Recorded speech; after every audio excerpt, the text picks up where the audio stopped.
Hello everyone, তোমরা তো জানোই যে আস্তে আস্তে বিয়ের দিনটা এগিয়ে আসছে, তোমরা বলতে পারো।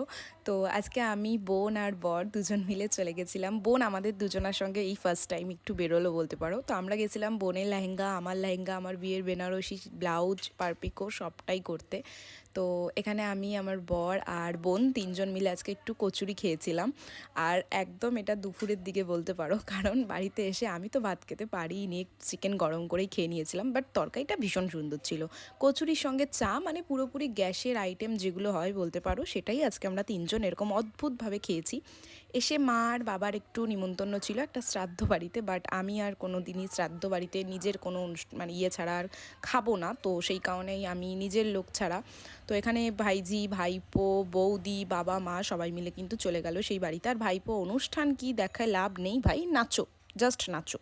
তো এখানে আমি মাংস একটু গরম করলাম অ্যান্ড খেয়ে নিলাম। বিকেলে পিকনিক আছে, ব্লগ শেয়ার করবো।